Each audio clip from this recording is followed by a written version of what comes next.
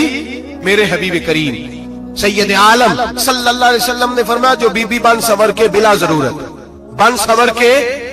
ضرورت بازار جائے، نبی پاک علیہ السلام نے فرمایا ایک قدم وہ اٹھائے گی تو اس پر اللہ کی لعنت برسے گی، فرشتوں کی لعنت برسے گی، زمین والے لعنت برسائیں گے، آسمان والے لعنت برسائیں گے۔ اور میرے حبیب بولے تو فرمایا جب اللہ کی لعنت برسے گی تو میں بھی اس بی بی پہ لعنت ہی کروں گا جو بی بی بن سور کے جائے۔ اور آگے سن لیں میرے حبیب نے فرمایا اگر اس کا خامد راضی ہو، اس کے بن سور کے بازار جانے پہ آپ ناراض ہو جائیں، اللہ کرے اس بات پہ ہو ہی جائیں، اور اللہ کرے بدل جائے نظام، جو خامد خود میک اپ کرا کے تیار کرا کے پارٹی میں لے کر کے جائے، جو سامنے والی فرنٹ سیٹ پہ خود بغیر نقاب کے اس کو بٹھائے، جو موٹر سائیکل کی پشت پہ خود تیار کرا کے بٹھائے، اور جو خود کہے تو چلی جانا، جا تو شادی بھی تو دیکھا، بلا کام بھی تو کرا، میں آزاد ہوں۔ میرے حبیب نے فرمایا جس کی بیوی بن سور کے جائے، جس کی بیوی میک اپ کر کے جائے، چیلم پہ بھی بیوٹی پارلر سے ہو کے جاتی ہے، جس کی بیوی بن سور کے نکلے وہ راضی ہو، وہ خوش ہو۔ بعد ایسے منع کرتے ہیں، ناراض ہوتے ہیں، وہ گناہ صرف عورت کے ذمے ہے، لیکن اگر عورت بن سور کے نکل رہی ہے اور خامد راضی ہے، وہ کہتا ہے ہاں ہاں ہم ماڈرن ہیں، ہم جدید دور کے ہیں، ہاں جدت اسی کا نام ہے، ہاں تو لوگوں کو پتا کیسے چلے گا ہمارے پاس پیسے ہیں، کیسے پتا چلے گا کہ 3 گاڑیاں کپا جی کے پاس ہے، ایک بیٹی کے پاس ہے، ایک بیوی کے پاس ہے، کیسے پتا چلے گا کہ ہم بہت تعلقات والے، ابا جی فلاں شادی پہ، بیٹی فلاں گھر میں، اور بیوی فلاں گھر چلی گئی، ہمارے تعلقات زیادہ ہے اس لیے ہمیں زیادہ جانا پڑتا ہے۔ میرے حبیب کریم علیہ السلام نے فرمایا عورت بن سور کے جائے، خامد راضی ہو، وہ جتنے قدم اٹھائے گی اتنے ہی اپنے خامد کے لیے جہنم میں مکان تعمیر کرے گی۔ فرمایا اس کے خامد کے لیے اتنے مکان دوزخ میں تیار ہو گئے، وہ چلایا جائے